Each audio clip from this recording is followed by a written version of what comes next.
नमस्ते, मैं नवीन कुमार आप सभी का स्वागत करता हूँ हमारे यूट्यूब चैनल पर। तो दोस्तों आज मैं आपको बताने वाला हूँ डायबिटीज के बारे में जिसको हम हिंदी में बोलते हैं मधुमेह रोग। यह एक ऐसी बीमारी है जिसको हो जाती है वह बहुत ही इससे ज़्यादा परेशान रहता है और यह प्राचीन समय में तो 50 से अधिक उम्र वाले लोगों में होती थी, परंतु आज के समय में यानी कि वर्तमान में यह 25 से या 30 की उम्र में भी क्या करते हैं डायबिटीज हो जाती है। क्यों? इसका सबसे महत्वपूर्ण कारण होता है हमारा असंतुलित रूप से भोजन ग्रहण करना। क्योंकि आज के ज़माने में हमने अपनी बॉडी को एक कूड़ेदान बना दिया है।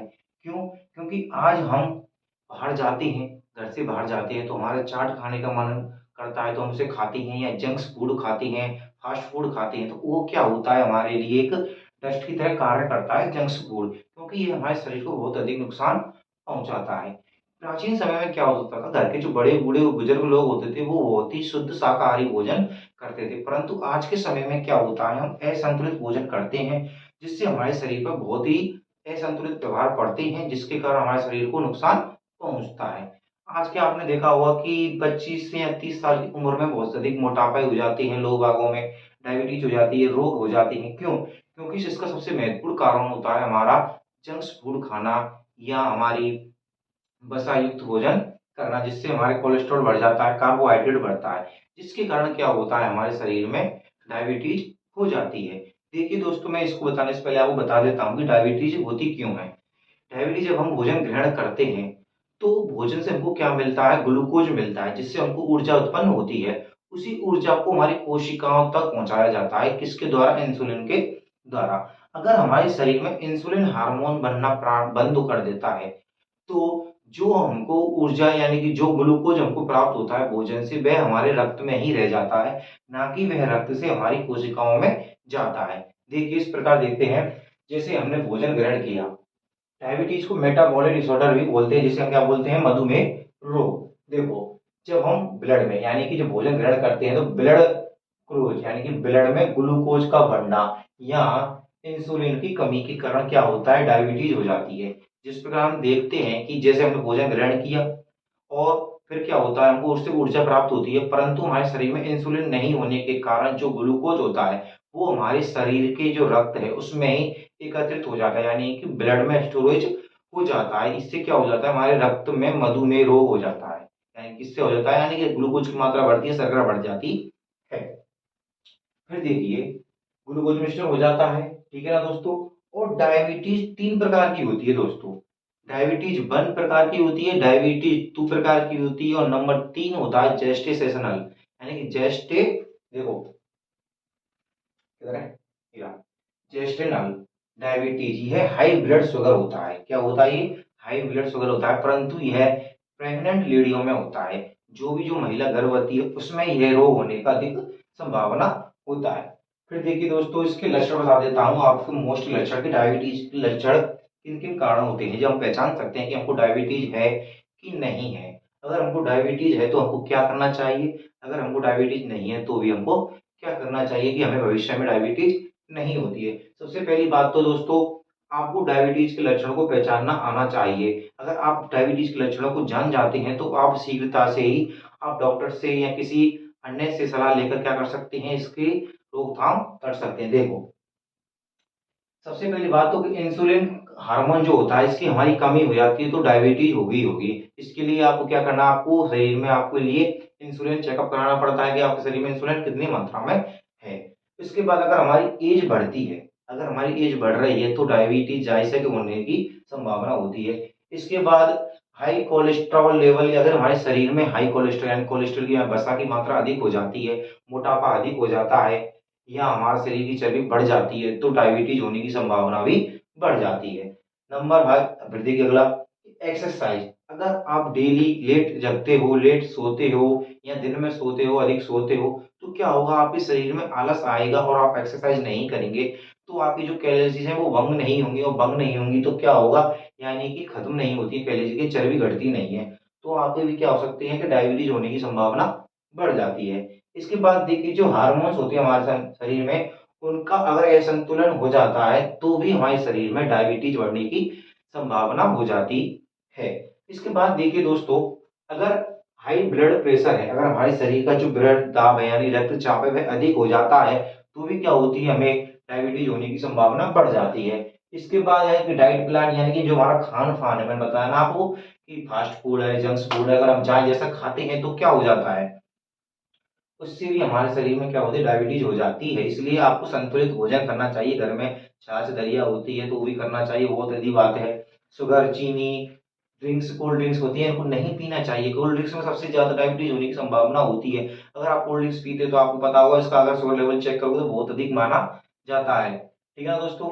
अब बात देखिए दोस्तों कि टाइप 1 और टाइप 2 जो डायबिटीज होती है उसके लक्षण किस प्रकार से प्रकट होते हैं। ध्यान देना दोस्तों, टाइप 1 और टाइप 2 डायबिटीज जो होते हैं इनके लक्षण बता रहा हूं मैं आपको। अगर आपको टाइप 1 और टाइप 2 लक्षण किस प्रकार के हो सकते हैं देखें, अगर आपको डायबिटीज टाइप फर्स्ट स्टेज पर है या सेकंड स्टेज पर है तो आपको बहुत अधिक प्यास लगती है। क्या लगती है? बहुत ज्यादा प्यास लगती है, बार बार में आप एक घूंट में या एक गिलास में या आधा गिलास पानी पीते ही रहते हैं। अगर आप पानी पिएंगे तो फिर बार बार आपको पेशाब भी जाना पड़ेगा, तो ध्यान देना दोस्तों आपके पेशाब में जाएंगे, और पेशाब जाते हैं तो आपको चिकनाहट भी मिलती होगी, आपको जलन सी महसूस होती है दोस्तों। फिर दोस्तों अगर डायबिटीज आपको है तो आपको बहुत ज्यादा भूख लगेगी, 2-2 घंटे में, 3-3 घंटे में आपको बहुत अधिक भूख लगती है, यानी आपको हमेशा भूख की ही सूची रहती है। इसके बाद अचानक से आपका क्या तो वजन कम हो जाता है या अचानक से ही आपका वजन बढ़ जाता है, यह भी क्या है, एक लक्षण है। क्या है आपका एक लक्षण है किसका, डायबिटीज का। अगर आपको डायबिटीज हो जाती है तो आपका वजन एकदम कम भी हो सकता है और एकदम बढ़ भी सकता है। आपका शरीर थकान में रहता है, क्या होता है, आपका शरीर हमेशा आलस में रहता है, थकान रहता है। और इससे महत्वपूर्ण बात, अगर आपको डायबिटीज हो जाती है तो आप हर किसी से चिड़चिड़ा कर बातें करते हो, हर किसी पर गुस्सा करते हो, किसी भी बात को सही समझने की संभावना नहीं छोड़ते हैं, चिड़चिड़ाहट रहती है आपके शरीर में। फिर देखिए अगर आपको चोट लग जाती है, क्या होती है, अगर आपकी किसी कारणवश चोट लग जाती है हल्की फुल्की, उसको भी सही होने में बहुत अधिक समय लग जाता है, तो आप समझ लेना आपको डायबिटीज हो चुकी है। अगर आपको डायबिटीज नहीं है तो आपके चोट पर बहुत अधिक थक्का, यानी कि बहुत जो उस चोट पर बहुत जल्दी क्या बन जाएगा, रक्त का थक्का बन जाता है, जिससे आपकी चोट सही हो जाती है। फिर देखिए दोस्तों, आंखों के सामने धुंधलापन, अगर आप जाते हो तो आपको एकदम आपकी आंखों के सामने बिल्कुल धुंधलापन दिखाई देगा एकदम, तो वो समझ लेना कि आपको डायबिटीज हो चुकी है। इसके बाद देखिए, देखो स्किन यानी कि आपकी जो त्वचा होती है उस पर भी इन्फेक्शन हो जाते हैं, दगे दाग धब्बे हो जाते हैं, तो समझ लेना कि डायबिटीज है। ओरल ओरल इन्फेक्शन हो जाता है, वजाइन इन्फेक्शन हो जाता है, ये क्या हो जाते हैं, आपके इन्फेक्शन हो जाते हैं। जननांग में भी आप इसका इन्फेक्शन हो सकते हैं, किसके कारण, डायबिटीज के कारण। अब आती है कि डायबिटीज हो जाती है तो हमको क्या करना चाहिए, इसके लिए कौन कौन से हमको टेस्ट कराने पड़ते हैं। इस टेस्ट के बारे में आपको जानकारी देता हूं कि आपको कौन सा टेस्ट किसके लिए कराना चाहिए। देखिए दोस्तों, डायबिटीज टेस्ट है यानी A1C टेस्ट होता है एक, इसके लिए तीन चार टेस्ट किए जाते हैं। एक टेस्ट होता है हमारा A1C टेस्ट, दूसरा टेस्ट होता है ग्लो यानी कि ग्लूको हीमोग्लोबिन टेस्ट, यानी ग्लाइको हीमोग्लोबिन टेस्ट हो जाता है। ठीक है दोस्तों, एक टेस्ट होता है हमारा फास्टिंग प्लाज्मा ग्लूकोज टेस्ट। ठीक है, एक ओरल टेस्ट होता है और एक टॉलरेंस टेस्ट होता है। ठीक है ना दोस्तों, 1 2 3 4 टेस्ट हो जाते हैं आपके, 4 या 5 टेस्ट हो जाते हैं, किसके लिए, डायबिटीज के लिए। अब इसमें आपको बताता हूँ कि कौन सा टेस्ट किसके लिए किया जाता है। देखिए दोस्तों, A1C टेस्ट जो होता है इसमें क्या होता है, आपको जो ग्लूकोज होता है आपके शरीर में, आपकी आपके जो ब्लड में जो ग्लूकोज होता है, ठीक है ना, तो अगर वो 5.7 होता है तो वह नॉर्मल है। अगर आपका जो ग्लूकोज 7 आ जाएगा, कितना, 5.7 आता है तो वो नॉर्मल है, परंतु 6.5 आता है तो आपको डायबिटीज हो चुकी होती है।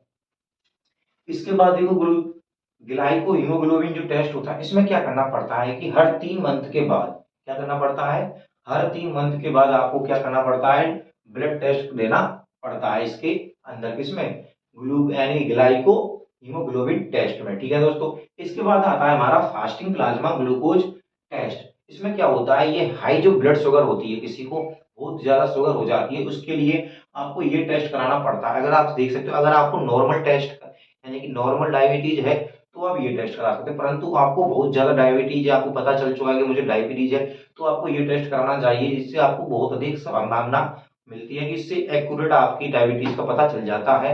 और ये क्या होता है, देखिए दोस्तों, 10 से 12 घंटे आपको खाली पेट रहना पड़ता है, यानी कुछ खाना नहीं पड़ता है, क्योंकि यह वाला टेस्ट आपको खाली पेट ही कराना पड़ता है। जैसे कि आपने नाइट में 5 बजे से खाना खाया, 6 बजे से खाना खाया, तो आपको मॉर्निंग में 7-8 बजे से इसको टेस्ट करा लेना चाहिए। जिससे क्या होता है, ये इससे डायबिटीज और प्री डायबिटीज दोनों के बारे में इसकी जानकारी मिल जाती है। डायबिटीज के बारे में और प्री डायबिटीज के बारे में जानकारी मिल जाती है, किसके कारण? फास्टिंग प्लाज्मा ग्लूकोज टेस्ट के द्वारा। इसके बाद देखिए बच्चों, आपको सॉरी दोस्तों, कि ओरल जो टेस्ट होता है ग्लूकोज, यानी कि एक ये टेस्ट हो जाता है, एक होता है टॉलरेंस टेस्ट। इसमें क्या होता है कि 4 बार आपको लगातार 4 बार क्या लेना, ब्लड टेस्ट देना पड़ता है। अगर आपका 2 से 2 बार अधिक पाया जाता है, यानी कि नॉर्मल से अधिक पाया जाता है, तो आपको प्रेग्नेंट लेडी जो होती है उसको ये रोग हो जाता है, कौन सा?